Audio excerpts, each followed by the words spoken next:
Good morning. It is Brooke with Mourning Coffee, and today I am flying solo. It is just me today. I figured I would do a life update, kind of ramble about what's been going on with me and how I'm feeling this holiday season and kind of upcoming things for my channel. And yeah, that's pretty much it. I have no idea where this is going to go or what it's going to turn into. So if you guys have any questions or comments for me, feel free to drop them in the chat. Let me know what you're drinking. So I always start off with that every live stream. So I've got my typical protein coffee here in my cup this morning. And yeah, that's pretty much it. If you hop in, let me know what you are drinking in the comments and let me know who's here, where you're from. I can only see numbers. I can't see who's here unless you comment. So I would love to know who is joining us today. So I guess I will go ahead and get started. There is a huge storm coming up the East Coast that you probably heard about, and it is almost at where I live. So there's drizzle going on now, and then it's supposed to start opening up and pouring like crazy later on. So if you hear rain noises, sorry about that. I can't do much about Mother Nature, but we'll roll with it. Hopefully, it won't be too bad. All right. So, how have I been? It is kind of a loaded question because there's a lot going on this year. It is my second year without my daughter Libby. If you don't know, she died in a car accident. Um, and it is my second year without my dad. And it is my first year without my mom. Um, and I'll talk about that in a little bit because it's kind of a weird feeling that I'm having this holiday without her, and I'll explain that in a little bit. But I kind of wanted to start off talking about Libs and how things are going um, with my child loss struggles. So yeah, I'll just kind of again roll in, and yeah, we'll see how this rolls. So, ooh, comments. David, so that's my ex-husband. I'm sure you guys know that already. Thanks for tuning in, David. Drinking his disgusting dirt water. Yuck. And Rachel, it seems like dads grieve differently than moms. Yeah, I would say I think it depends on the man too. For example, like I know my brother is like the typical guy that has the response of like shoving things down and pretending like they're not happening, and he doesn't really show his feelings about anything. Whereas David, my ex-husband, Libby's dad, he is a crier. He will freely admit that, I think, and actually is very good at processing his emotions and talking about them. And so I think it kind of depends on the person, but in general, yeah, I say men definitely have a harder, tougher time kind of expressing their grief. A really good person to look for if you're looking for information on men and grieving, or if your husband or the dad, whoever you lost, if there's a man in your life that's looking for some information about grieving, Tony Lynch is a great person. He actually runs men's grief support, so that's his focus. So he is very good about talking about men's grief and supporting men. So he's definitely someone you could check out on that front. Okay, so back to Libs. Yeah, this year is different. I don't know if it's easier or harder than last year. I think last year I had built up the first year without her. I had it so built up in my mind that it was going to be so awful that the anticipation of it was almost worse than the actual holidays themselves. And this year, I'm kind of taking a much more laid back, like just doing what I need to do, trying to just be really kind of cognizant and aware of how I'm feeling, and really just kind of nurturing that and trying not to do too much and kind of slowing things down a little bit. So it's actually been a little bit easier, I would say, this year, but I've definitely had those horrible, horrible moments. So let's see. So just going back from this holiday season, couple things that I've done that have been pretty difficult.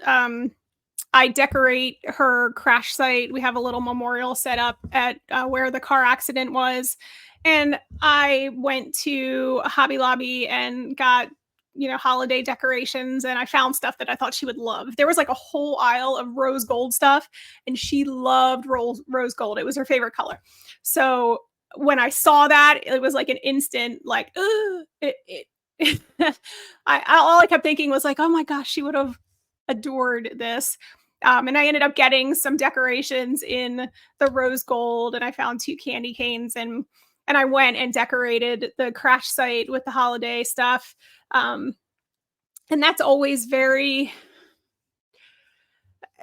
I don't know if I'd say difficult. It is pretty difficult. I kind of have to build up the mindset to go there.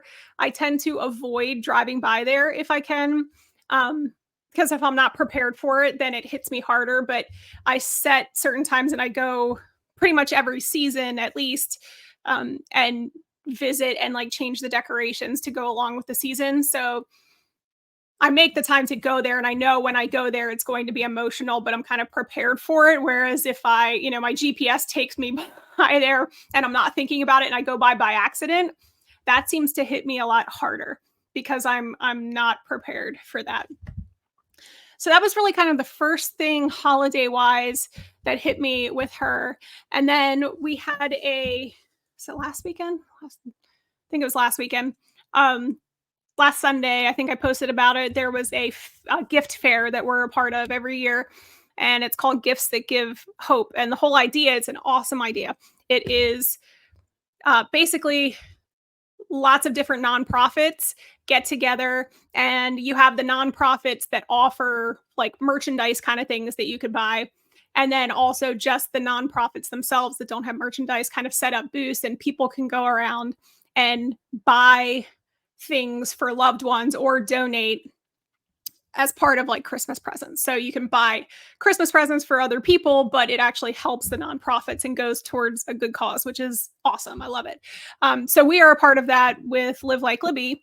And last year, we just did the nonprofit side where people could donate and buy, like, I think we did something like, buy a month's worth of dance lessons for someone in need, and they donate the amount to do that. And then this year we did the merchandise because we have the Live Like Libby store that has all kinds of stuff in it that people can buy that supports the nonprofit. And we didn't get as much traction with that selling the merchandise. But I mean, it was still great, but it's still one of those days that is just, I have to like gear myself up for it because it's an entire day of people asking, who is Libby? What is Live Like Libby? What is this for? And so it's a whole day of talking about the fact, like, I kind of come up with a script, and it's just over and over saying, my 10-year-old daughter died in a car accident. We started this because she was a competitive dancer, and we want to help dancers because it was a struggle for us to pay for everything that she needed to do with dance. And we want to help others do the same. And you have people who cry hearing our story. We had a lady stop by the booth that was just, she sobbed last year when she heard about it because she had lost a child herself. And this year, as soon as she walked in the door and saw us, she kind of made a beeline in a different direction. And we were like, what is that lady doing? She's like avoiding us on purpose. And then she like actually gathered herself up and came over and started crying again. And she was like, I don't know if you remember me from last year. And then we remembered who she was. But it's an emotional day. Libby's kindergarten teacher came. She's amazing, Mrs. Hart. And she just adored Libby and brought David and I. She'd actually bought beer cans. Actually, I'm going to grab it. Hold on.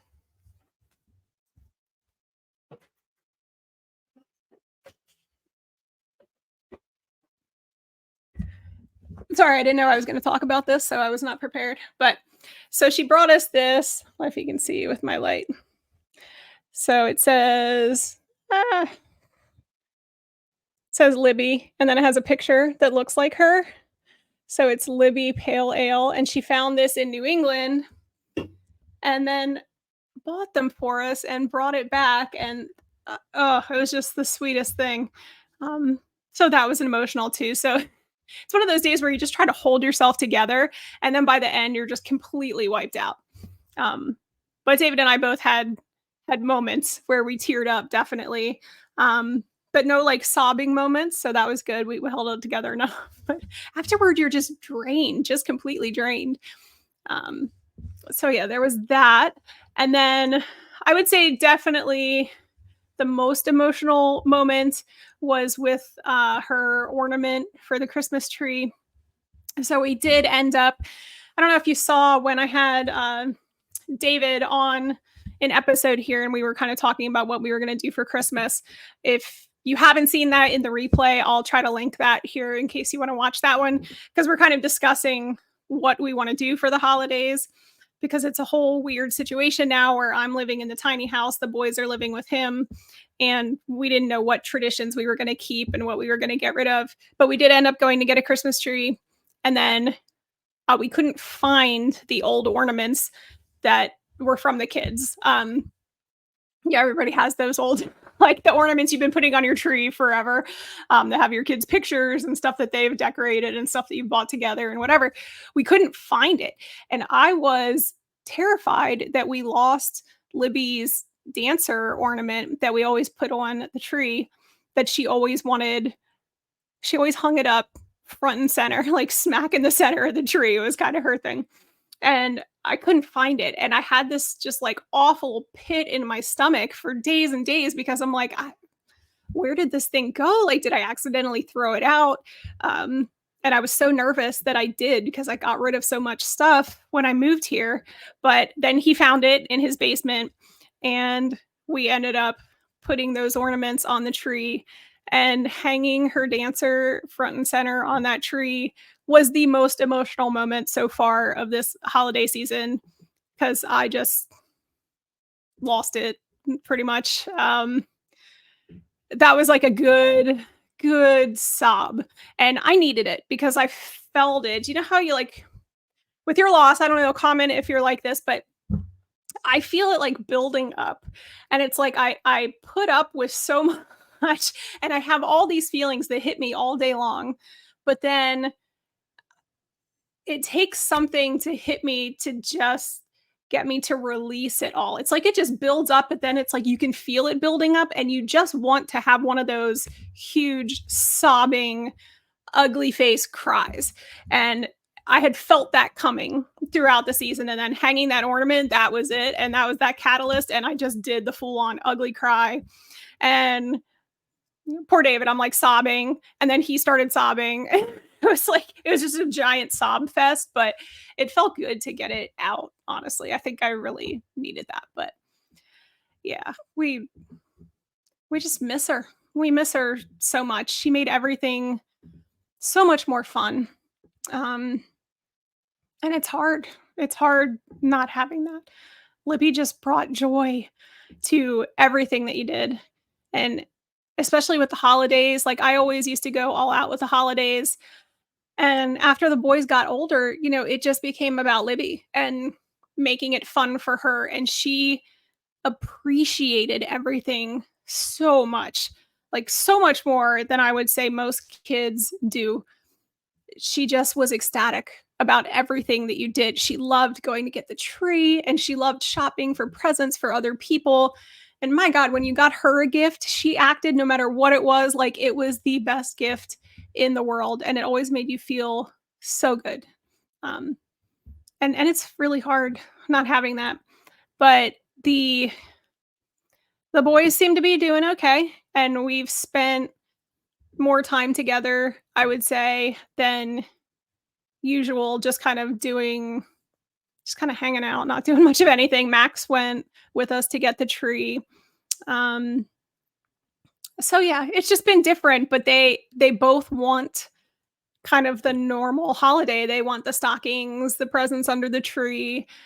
So I'm excited to give them that again this year. It kind of gives me a purpose. I think if they were too like old or cool for that, and they didn't really want the Christmas morning stuff anymore, I think it would be harder. Um, But it seems like it's gonna be a gradual shift to adulthood where they don't really need that stuff anymore, so I'm grateful for that, um, 'cause I like being a mom, and I like doing the mom stuff and getting the presents and being Santa Claus even though they're almost 21 and 18, so, yeah, okay, so that was the ornament, decorated the crash site. Not much else holiday-wise, with Libs, I've been struggling, and this is one of the things I wanted to talk about because everyone thinks the holidays are gonna be the worst, like the big days, the anniversaries and Christmas and whatever. For me, I'm almost finding that those things are easier than the everyday moments that I'm missing out on. So I don't know if this is the same way for you. I feel like the buildup, like I said, with the holidays and the death anniversaries and that kind of stuff, it's I mean, it's difficult, obviously. Um, and the days are sad and you miss your people. But for me, the everyday things are almost worse. And an example of this, so if you've been listening to me for a while, then you already know this, but I'm an eighth grade teacher, and Libby would have been in seventh grade this year in the same middle school where I teach. And because of that, this school year teaching has been emotionally by far the hardest I've ever had because I know that she should be there and she's not. And she was so excited about being there with me. Um, and in particular, this past, actually, it was 2 weeks ago now, my classes were in the library. And in order to get to and from the library, you have to go through the seventh grade hallways. And normally I don't. Normally it's kind of separate because eighth grade is upstairs, seventh grade is downstairs. But every time I was in the library that week, I had to go through the seventh grade hallway. So it was a lot of running into her friends and her friends seeing me in the hallway. So walking down the hallway and hearing like, "Hi, Libby's mom. That's Libby's mom." And like her friends running up and giving me hugs, which is amazing. Like it's so nice that people recognize that. And I love that her friends feel good running up and giving me hugs, but it's also emotionally exhausting. And the weirdest thing was that when I was walking through the halls, it was almost like I could see her there. And that probably sounds weird, but it was it's not. It's like I'd walk down the hall and kids would be at their lockers and I could literally just picture exactly what she would look like standing at the locker, putting her stuff in and out. And that was so hard. It was those moments, like when I look in a seventh grade teacher's classroom and I see all the kids sitting there, and it's like I can just picture her sitting there, and it's like she's never going to be there. Like that's what should be happening, and it's not happening. And all of those little moments that she is missing out on, and all those moments that I'm missing out on, being able to see her there and watch her grow up, and just stupid stuff. We pick our school does students of the month. And I always said, like, my boys are crazy smart, but don't apply themselves at all, really. Like, they always hated school, never took it seriously. Libby took school very seriously and always wanted to do really well and was my, go getter, people pleaser. Teachers loved her, and she was always going to be my student of the month child, like, the child where they're going to be winning the awards. And it's not that that's even important, it's just now I see like students of the month up there, and it's like, oh, she should be up there. Like I know she would have won student of the month. And it's just those stupid everyday little things that are the hardest for me right now. So I don't know if anyone can relate to that. I'm going to check the comments here. So, Rachel, yeah, I don't know if you feel comfortable with me putting that up there, but yes, there is. Everyone expects you to kind of go about your merry way. So, Rachel is saying basically, like, when you go places for Christmas, there's an expectation that you're going to be joyful and happy and in the Christmas spirit, and it's exhausting having to act like you're okay because you know everyone expects it. And so I would urge you, one, if you can, just skip it. Skip it if you feel like you're going to have to pretend and it's going to be exhausting and you're going to hate it. Kind of do what you need to do there. But I know, like for me, I'm going to be going to Christmas Eve at my aunt's this year because my mom passed away. And it's going to be difficult. It's not going to be the same. So you put the smile on for the little bit that you're there. But it's so tiring. So I'm sorry that you feel like people are expecting that you have to be happy. It's kind of like that some places that I go, like I talked about my brother and he'll say this too. Like he does not want to hear anything about Libby. Like if I start saying anything about Libby or anything about like what I do with grief stuff, he's just like, "Oh, like shut up with that stuff." Like he just doesn't want to hear it. Um and so when I go to his house, I don't say that kind of stuff because I would rather just not say anything than hear him say like, "God, why do you have to keep talking about it?" Um, and I kind of just you kind of just do what you have to do. Like you just put a smile on your face.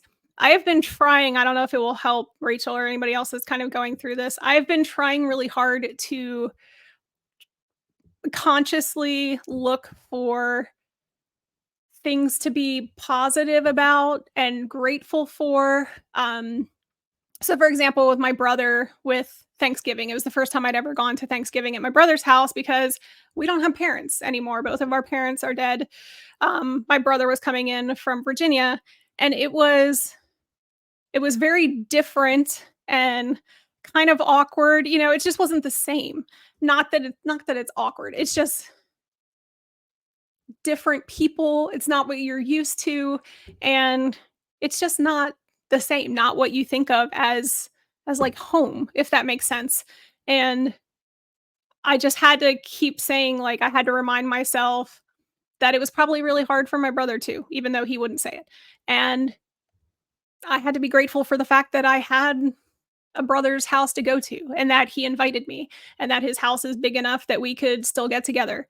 And I was grateful that my other brother, Devin, could come up from Virginia with his family, and I got to see them for a little bit because I don't get to see them very often.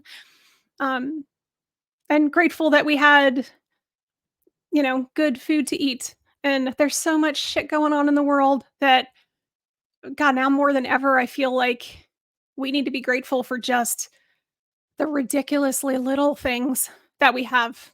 We've got water when we turn on our tap and shelter over our heads, and we can be warm. And a lot of people in the world don't have that right now. So I try to think of things that way. And it's hard. I don't mean to sound like holier than thou. Like, oh, I'm grateful for whatever. Like there are many times where I'm just like, God, my life fucking sucks. But try to make that conscious effort. It can actually help a little bit. Not always. Nothing works 100%, but just something to kind of keep in mind that for most of us it's not going to kill us to put the fake face on and then come home and be sad on our own. So I don't know if that helped, but let's see. So I just kind of have like bullets of things that I knew I was gonna hit. Um okay, so my mom, I talked about, had to go to my brother's house, and I'm going to my aunt's house Christmas Eve because my mom has passed away. And hold on. Okay, so this is where I'm getting into kind of like deep stuff. Um because and I'm hoping that by sharing what I'm feeling, it will make some of you feel less guilty maybe about things that you feel, or assure you that it's normal to be a good person and still have kind of feelings that seem like you're not a nice person. So let me explain. My mom, we don't know, she passed away from cancer in April this past year. So this is our first year without my mom. And just a little backstory so this makes sense. My mom was obsessed with Christmas. It was her thing. It was something that she concentrated on literally all year long in preparation for the following year. She did a Christmas Eve party that it was the same party from the time I was born. Like, so there has not been a single year in my freaking life when I have not spent my Christmas Eve at my mom's house doing the same party. So my whole life growing up, I always had jobs kind of helping to get the party ready. And as I got older, those jobs became more and more. And I, she kind of piled on the things that I had to do.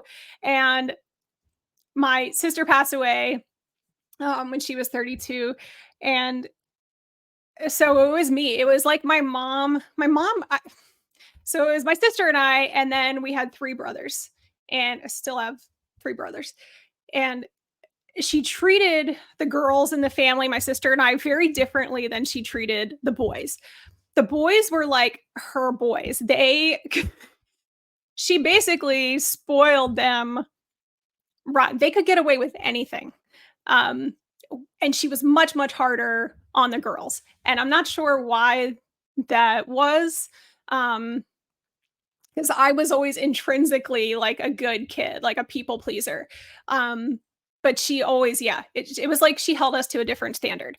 So as we got older and became adults, with her Christmas Eve preparations, she had things that she needed to do exactly the same way, and she would not deviate. That's kind of how my mom was. Like, she was so stuck in her ways. And there was a whole host of things that she asked me to do that she didn't ask anyone else to do. And my brothers actually got to the point where they just like said no. Like, she would ask them to do stuff and they'd be like, "No, I don't feel like it." And they'd go do their own thing. I could never do that because I'm a people pleaser. And I was always like, "Oh, fine. I will help you do all this shit."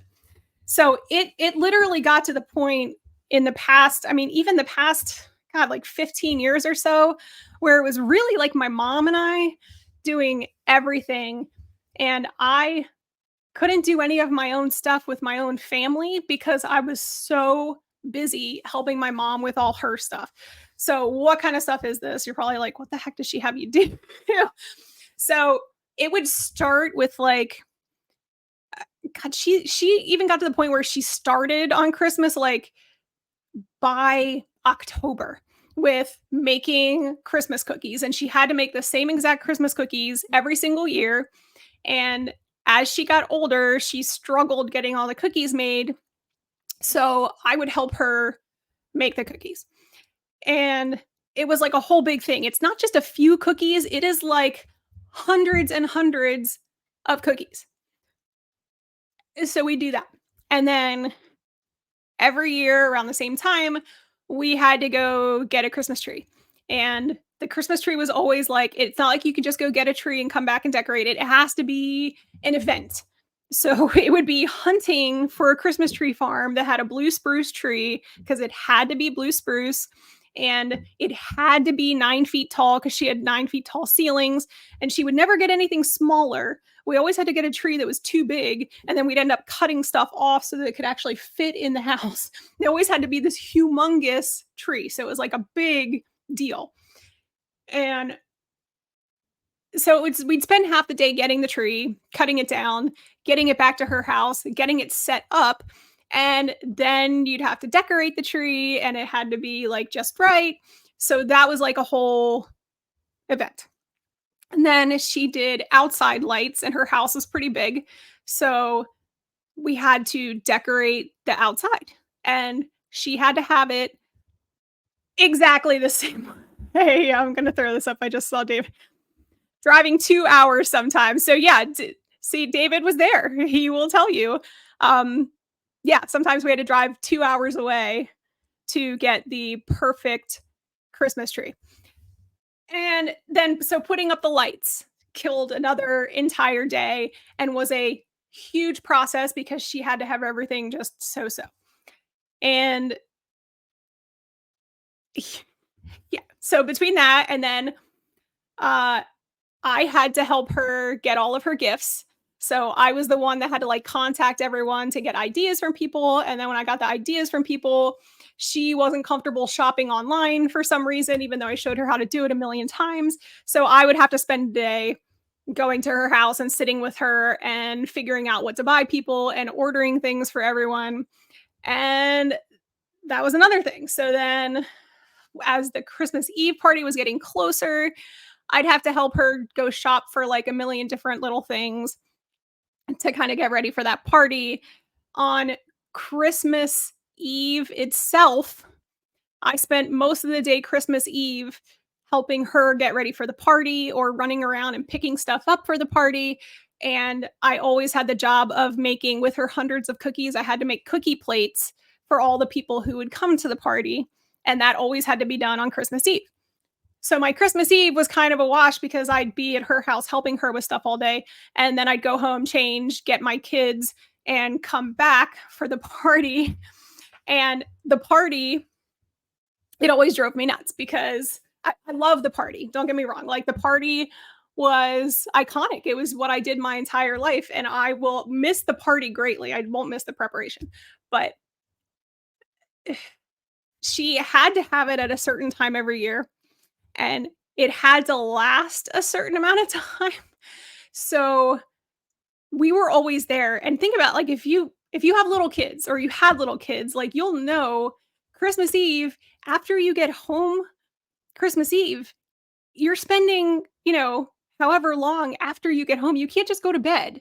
You've got to put the cookies and milk out for Santa, and you have to get the kids in their PJs and tuck them in and get them to fall asleep. And they're all excited because it's Christmas Eve.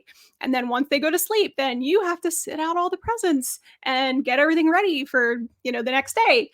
So as I got older, as all of us got older, we would ask, like, can we start it earlier so that we can get home at a relatively decent time? So we're not up until like 2 o'clock in the freaking morning putting out our presents. And then our kids wake up at 6 and we spend our whole Christmas exhausted. And she would never budge, like, never. So it always had to be super late. And every Christmas Eve of my life, I got home after midnight every single time. And that was really frustrating.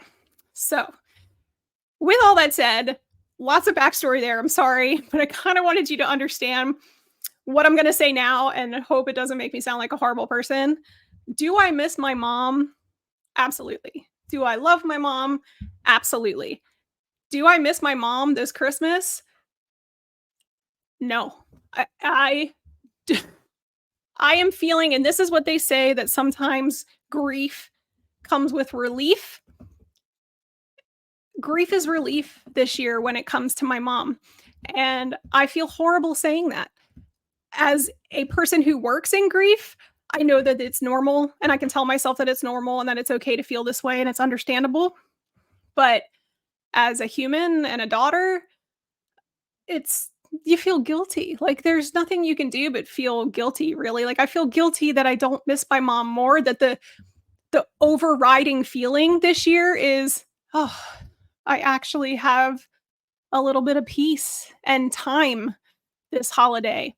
And I wish I would have had this earlier because honestly, every single year I was resentful because my mom was so rigid in her holiday ideals and plans that I never got to establish routines with my own family because I was always doing what she wanted to make her happy.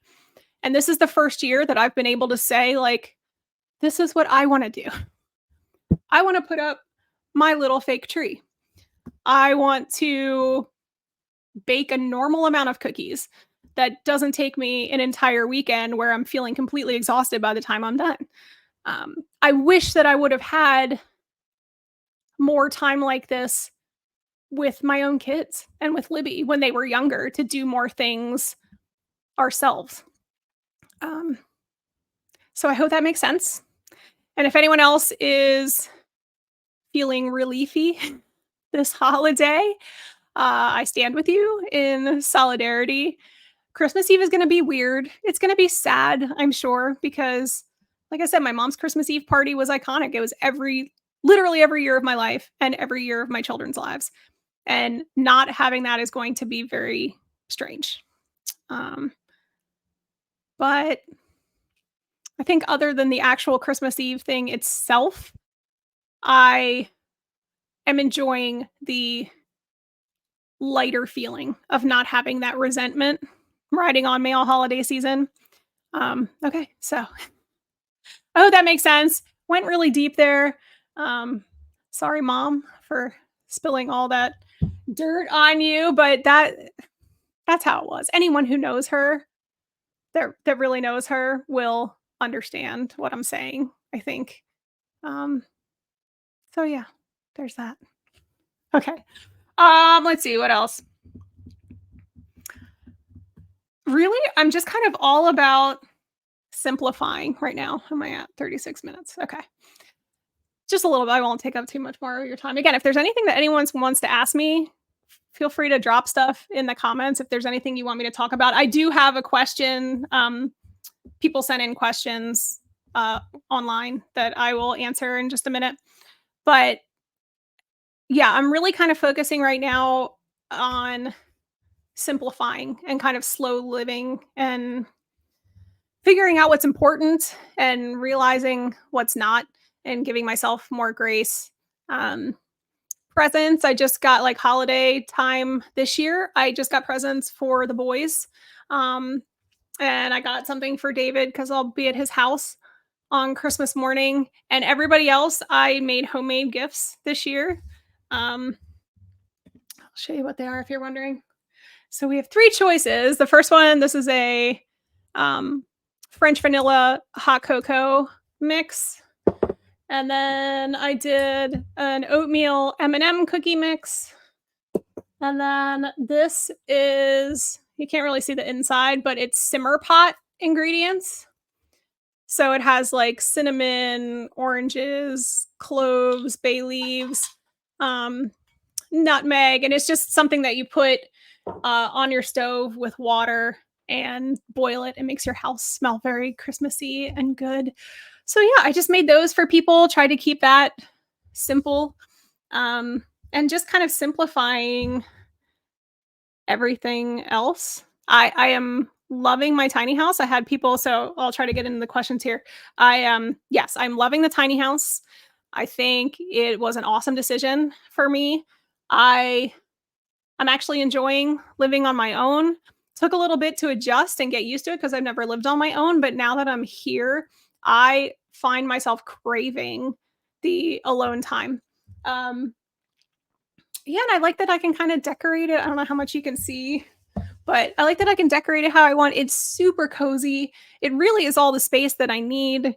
And honestly, living here has helped my budget because I simply don't have room for things.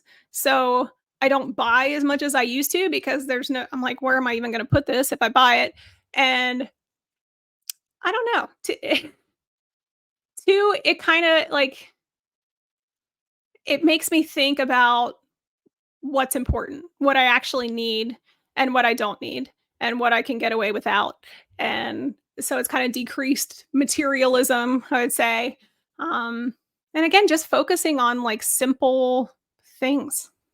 So in the new year, that's actually kind of my plan for my channel. Mourning Coffee is going to be the same. I have a bunch of amazing people. I am kind of overwhelmed by the amount of people who have agreed to be on the show. So I have a bunch of people lined up for January and February, and I'm so excited. The rest of December is going to be kind of me, and then me and David again, or me and the boys kind of talking about the holidays. But man, January on, I'm going to have some awesome people to talk to. So I am so excited for that. So make sure if you haven't subscribed so that you can get notifications about that, because I think you guys are going to like the people that I'm talking to. I know I'm excited to talk to them. And the rest of January, though, I think I'm going to focus on kind of a reset.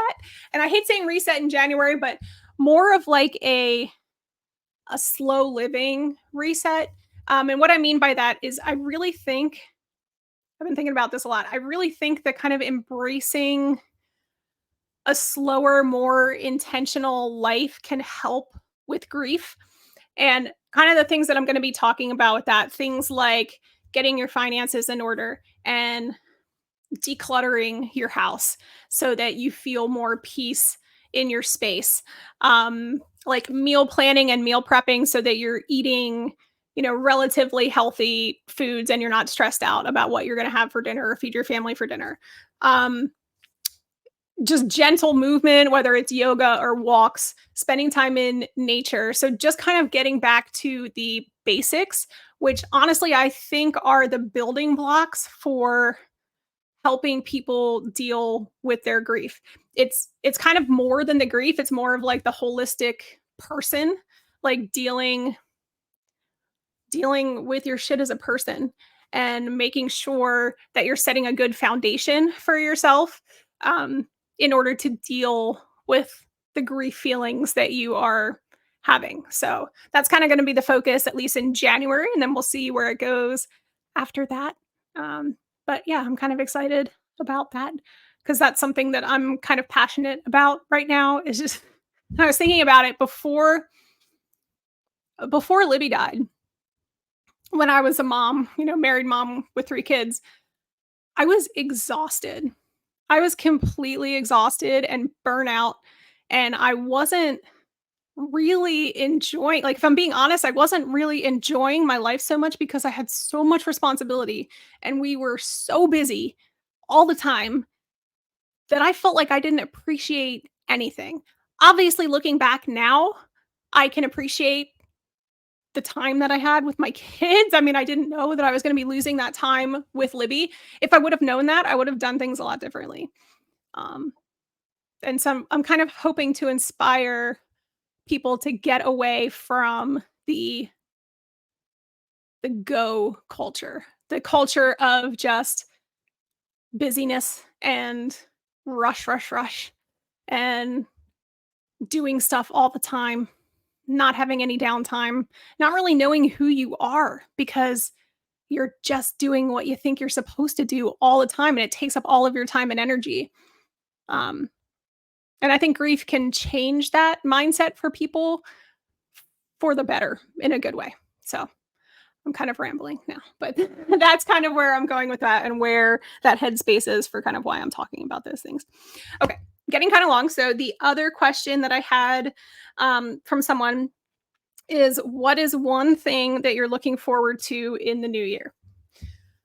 Which is a great question. Aside from the stuff that I'm doing in January and the awesome guests on Mourning Coffee, I would say the thing that I am most excited about in the new year is my book. Um, right now, my book it's done. It is edited, and you haven't heard about it yet because it is in the stages where I'm trying to figure out what to do with it. Honestly, I was planning on self-publishing, and if I would have self-published, I probably would have had it done by January and it would have been out. But I have a few leads, some people that I sent it to read ahead of time to get reviews, have gotten back to me and said that they think that it's really good. I don't mean to sound conceited there, but they think it's really good and they think that it will be really useful and helpful to people. And they suggested that I look for um, publicity, like PR people to help me out.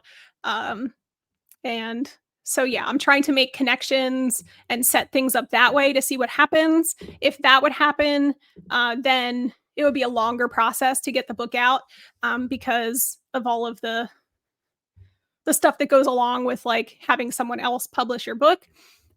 If that stuff doesn't work out, which, I understand it's my first book and I don't have a huge following. So that is all that publishers seem to look for, is how many followers you have. That's what they all told me, that if you don't have at least 10,000 followers, that honestly, they don't even really kind of look at you, which I think sucks. But you can be the best writer in the world, and if you don't have an instant audience that will buy your book, they kind of pass you over. So yeah, I'm waiting to see what happens, but in any way, shape, or form, the book should be out in 2024. And I'm really excited to see what happens with that because I do think that it will help people. And I've wanted to write a book my entire life. So having a published book that people can get into their hands is it's one of my life goals, honestly, that I will be achieving. And I'm excited about that. And I'm grateful to Libby that, I mean, it sucks that I finally had something I was so passionate about that I wanted to write a book about it. Um, I'm very grateful to her for that because if it weren't for her, it wouldn't have happened. So that is what I'm excited for. I'm also going to be speaking and doing workshops at a couple conferences coming up in 2024, and I will keep you guys posted about that. But I'm really excited about that too. So, yeah, just kind of getting out there and meeting people and sharing my story and sharing my tips and help and just seeing where it leads. So, that is what I'm looking forward to. Okay. I do not see any other questions or comments, so I think I will wrap up because I'm over 45 minutes now, but thank you everyone who tuned in, and if you're watching on the replay, hello and welcome and awesome, and thanks for watching as well. Again, if anyone ever has any questions for me or any topics that you want me to cover, please feel free to comment, send me a message, whatever, find me on YouTube or LinkedIn or Instagram or Facebook or all that stuff. And yeah, that's pretty much it for morning coffee. I didn't drink much of my coffee, but I'm going to drink it now. I can tell you that much. And I hope you guys enjoy the rest of your day. Mwah. Sending love and hugs as always. And I'll see you guys later.